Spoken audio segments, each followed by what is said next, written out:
Status reports aren't agile, right? Right. I'm not here to tell you how to craft a beautiful status report or build the perfect template for one. It's all about other ways to provide status updates that will engage your stakeholders. We've already talked about the information radiators or big visible charts you'll build, but that's a very passive method for sharing information. By passive, I mean your stakeholders have to seek it out or discover it on their own.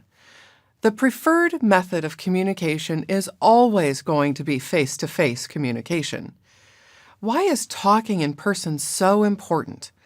Well, with this type of conversation, you're receiving both verbal and nonverbal feedback.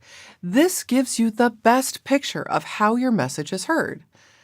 While many types of communication are needed throughout the life of your project, you need to tailor your style to the message being delivered.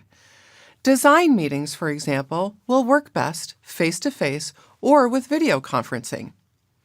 Your information radiators are best served on paper, as are your risks and impediments. Documenting them on paper is necessary. Brainstorming solutions for them is best served with face-to-face formats. The focus with Agile is to establish repeatable best practices to foster collaborative or two-way communication. The sender provides the message, the receiver processes it and gives immediate feedback. Traditional project methods use the dispatching model, where leaders tell people what to do and how. Feedback isn't desired or encouraged. Dispatching can lead to high levels of miscommunication or misunderstanding, where two-way communication goes to great lengths to avoid it. So what should you be communicating? Honestly, everything you can think of. This is transparency.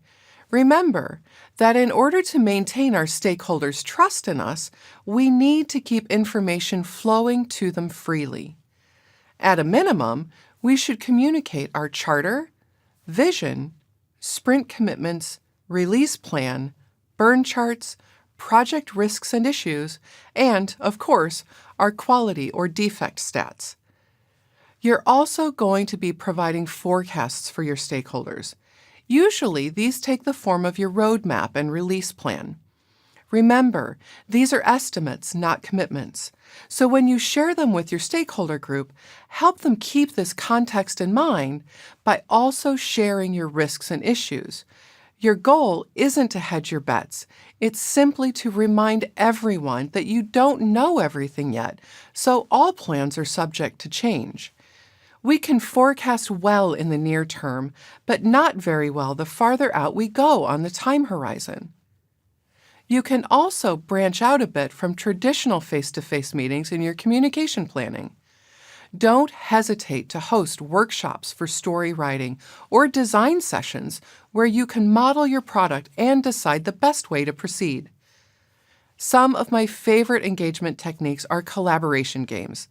These are engaging ways to bring stakeholders together to get their input on priorities, design, and direction. Some of the most commonly used games are Prune the Product Tree, where the stakeholders help gather and shape the final product. There's also the Speedboat Sailboat exercise, where they identify threats and opportunities for the project. And Buy a Feature, which is a prioritization exercise. A quick internet search on collaboration games or any of these examples will yield millions of results. Seriously, millions. Ongoing status reporting in Agile is really focused on two-way communication and engagement. The more you communicate with your stakeholders, the more likely you are to deliver exactly what they expect.